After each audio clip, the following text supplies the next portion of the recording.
राघव सिंह राजपूत के खिलाफ और आरती अंजलि अवस्थी अपने पिता के गुनहगारों को ढूंढकर उन्हें सजा दिलाने की कोशिश करती हुई आप सबको नजर आएगी, वादा करती हुई आप सबको दिखाई देने वाली है और अपनी बुआ को कहेगी कि आप इतने दिनों तक मुझसे मिलने क्यों नहीं आई, और अपने दादा राघव सिंह राजपूत से सवाल पूछने वाली है कि एक्सीडेंट के बाद आपने मेरी मम्मी को एक्सेप्ट क्यों नहीं किया था।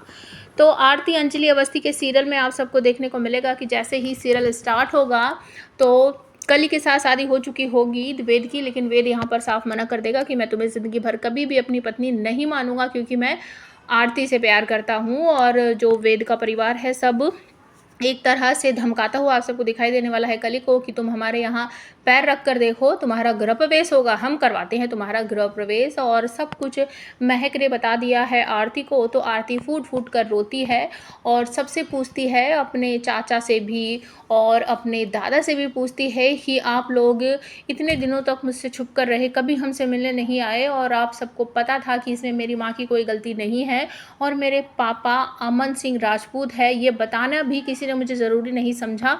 और उस एक्सीडेंट में मेरी माँ की ऐसी हालत हो गई है, उसके बाद भी आपने मेरी माँ को उस घर में ले जाने का क्यों नहीं सोचा, क्यों नहीं आए। तो राघव भड़कते हुए कहते हैं कि हाँ, मैं इसे अपने घर नहीं ले जाना चाहता, क्योंकि इसकी वजह से ही मैंने अपना अमन खोया है।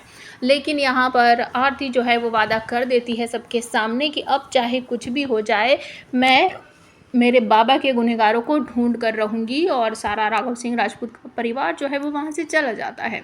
अंजलि अपनी माँ के सामने बहुत सारी बातें कहती है, जैसे मैं आपको इंसाफ दिलाऊंगी, मैं आपको उस घर में लेकर जाऊंगी, मेरे बाबा के जो गुनहगार हैं उन सबको बेनकाब कर दूंगी और आप मेरी तरफ से कोर्ट में ये केस लड़ोगी, आप अपने पैरों पर खड़ी होगी और वकील की तरह फिर से मेरा साथ दोगी, ये सब कुछ कहती है।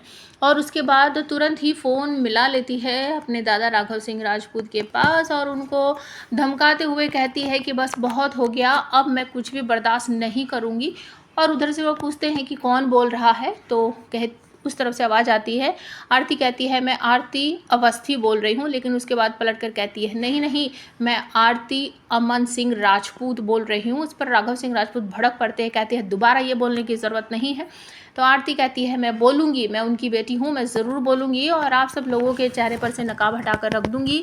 मैं अपनी माँ को ठीक करूँगी और मेरी माँ ठीक होकर कोर्ट में खड़ी होगी आप सब लोगों के खिलाफ। आपने हमारा हक मारा है, मेरी माँ को एक जिंदा लाश बना दिया है। ये बात सुनने के बाद राघव सिंह भड़क पड़ते हैं कि ऐसा कभी भी नहीं होने वाला है, लेकिन आरती कहती है ऐसा होकर रहेगा। और दूसरी तरफ सब घर में कहते हैं कि ऐसा नहीं हो सकता, क्योंकि अंजलि तो लाश बनी हुई है। लेकिन युवराज तुरंत खड़ा होकर कह सकता है नहीं अंकल, कुछ भी हो सकता है आज के समय में, तो हम ऐसे ही इस बात को नहीं जाने दे सकते। तो आने वाले समय में क्या हो सकता है आप हमें कमेंट करके ज़रूर बताना। मुझे तो ऐसा लग रहा है कि शायद ये युवराज जो है अंजलि को या फिर आरती को रास्ते से हटाने की कोशिश कर सकता है। आप कमेंट करके बताओ क्या हो सकता है।